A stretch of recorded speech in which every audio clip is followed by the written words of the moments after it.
this is a place that has produced a lot of artists, a lot of art for a very long time.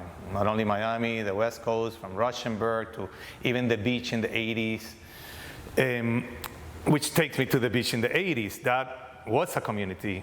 Perhaps it's because it's much more contained, an area that this magic happens. The underground scene in Miami Beach had that, I mean, and it wasn't brief. Lasted 15, 20 years.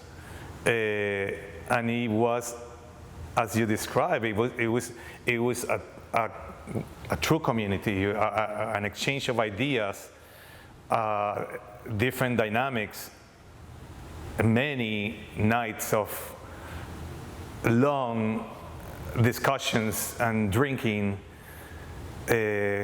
which is not endemic to Miami as much as people like to say. There's so much partying going in Miami. How could there be art? Really, I wonder what the Factory was in New York. I wonder what Montmartre was, what would have been with all the brothels and the circus, and what Picasso and Matisse, and go on with all the modernists. What it's part of it. We have not invented that. We have perfected it, or perhaps Miami remembers that celebrating, or like Americans say, partying, it's also part of life. I think a lot of North America have forgotten about that in the true sense. Or how can I say, pseudo-intellectual art critics? Again, know your history. I know mine pretty well, and I know the history of how art developed pretty well from classical times to the Renaissance. I think that's actually part of it. Sometimes I think there's an inferiority complex in Miami. I embrace it all, like I told you before, but I also think it's a reflection of the times.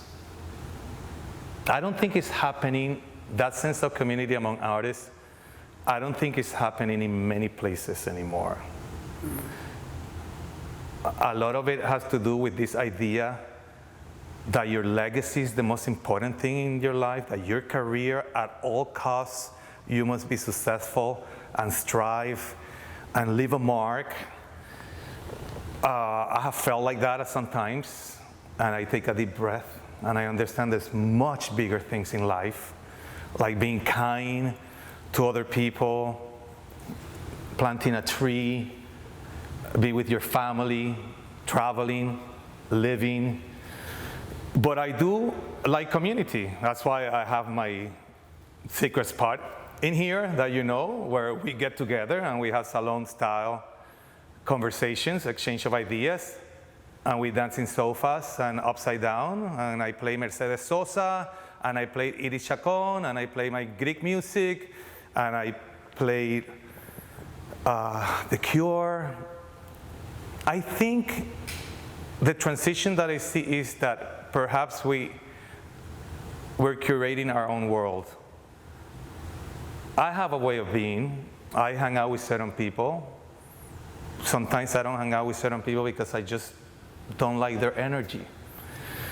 And I don't go out much into places because I don't like the music that's out there. Perhaps there's a reflection of that, not all of it. Sometimes I do like something and I welcome it into my life. I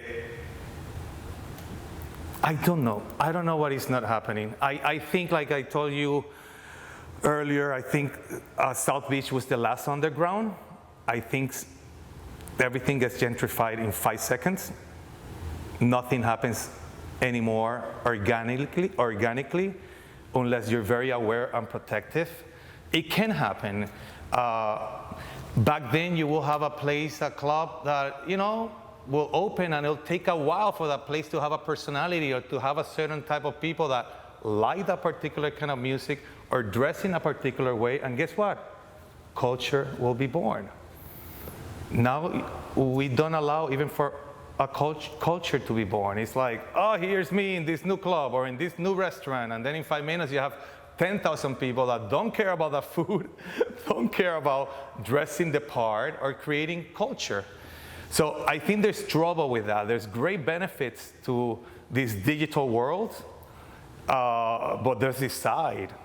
I mean, I have this idea that there's two horrible things that happen. One of them is CVS pharmacies, sorry, CVS. I think this is very, very representative of a huge disease, generic, no personality, clinical. There's a CVS everywhere in the United States. You can walk in all of them. You can walk to the one around here that is in the middle of Little Haiti, and there's no representation of a culture of Little Haiti. It's just this thing that is cold and calculated. The other bad invention, it's, I think, as much as I use it and we're codependent on it, it's an iPhone. I don't think we needed a computer in our pockets. We already had a computer in our desks. We already had a phone in our pockets. I think that was good enough. It's brilliant, and I use it, but what you don't know won't hurt you. I wish it didn't exist in a way. It's very depressing and troubling when you look around and in an airport, and you almost have experienced it, and everybody's in this thing. I don't think his inventor was very happy at the end with that. There's certain things I say, not everything new is great, not everything old is bad.